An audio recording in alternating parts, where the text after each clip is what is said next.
who are in the hierarchy of MCGI. Particularly when it comes to LGBT community, napaka-hipokrito nyo. Napaka-hipokrito niyo. Biruin nyo, kokondenahin nyo yung mga nasa labas na member ng LGBT community na masama. Kayo mismo, dyan sa National Choir, kung ano-anong kaimoralidaran ang pinaggagawa ninyo.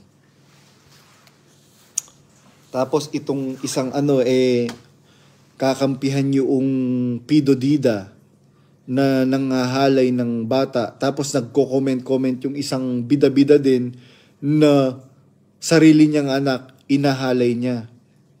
Saan kayo kumukuha ng lakas ng loob para ngayon manira na ako ang sisirain ninyo? Nananahimik na nga ako dito eh. Hindi mo ba pwedeng sabihin, Daniel Rason, sa iyong nanay, Mami, umalis na nga si Badong sa Pilipinas. Dapat, Mami, tantanan mo na yan. Nananahimik na nga yung tao. O, yan. Hindi mo man lang nasaway yung nanay. Ayan, kaya yan, damay-damay na kayo. Lahat ngayon nang magtatanggol dyan, lalo na yung Jean Angeles na yan, napaka-dirty ng Kristo mo. Napaka-dirty ng Kristo mo. Ako, personally, hindi ako umihiga sa kama na hindi ko pinupunasan yung paa ko. Personally. Tapos yung Kristo mo, merong kurikong, merong ketong, etc. Mas maganda pa yung Kristo ng Iglesia ni Kristo kung ganon. Hay nako, mga kababayan. Kaya yung pong mga nasa MCGI ngayon, alam ko po marami nang namblock sa akin. Dun sa mga hindi pa nambablock sa akin, gumising po kayo. Gumising po kayo. Dahil marami na pong katiwali ang nangyayari ngayon. Kung gusto nyo pong magstay dyan, that's your choice. Choice nyo po yan, buhay nyo po yan eh. Pero ang ko na lang, mai-advise ko na lang sa inyo dyan, wag na kayong mag-abuloy. Wag na kayong bumili ng concert ticket. Pabayaan nyo sila. Proyekto nila yun eh. Diba? Ngayon, kung bumili kayo ng concert ticket, nag-abuloy kayo, problema nyo na din po yun. Basta ako, winarningan ko na po kayo dahil yan. Biruin mo, ang dami-dami nyo ng property, tapos walang tigil ang koleksyon.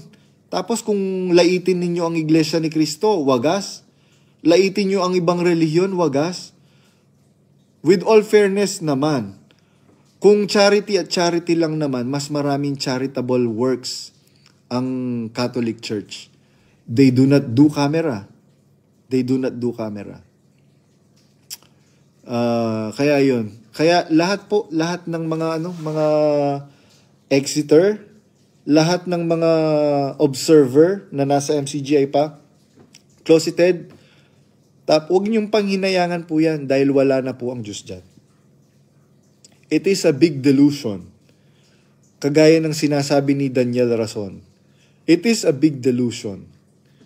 Yung sinasabi niyang binigay na lupa sa akin ng nanay niya, hindi nga alam ng nanay niya yun. Hindi nanay mo yung nagbigay sa akin ng lupa at hindi pa nga bayad yung lupa na yun. Hindi bayad yung lupa na yun. Babayaran ko pa yun sa National Housing Authority. Hello. Kaya ikaw, Daniel Rason, mag-research ka muna. Konting research lang. Huwag ka basta-basta magsabi ng kung ano, tas pinakain mo ko sa palad. Natural, kailangan mo akong pakainin sa palad. Bakit ka nanunumbat? Hindi ba, Daniel Rason, nung minasay ko yung paa mo, ang baho-baho ng paa mo? Minasay ko, di ba minamasay kita dati? Out of my respect, kaya ayokong Pero, to be honest, ang baho ng paa mo, Daniel Rason. Sa totoo lang, nung minasay kita, mataas pa yung respeto ko nun eh. Dahil kinikilala kitang sugo ng Diyos. Pero, alam nyo, talagang ang respect is gained. Ang respect is gained. Paano mo magigain ngayon ang respeto ng kapatiran kung ganyan ang pinagsasabi mo? Paninira, bakit hindi mo ako harapin?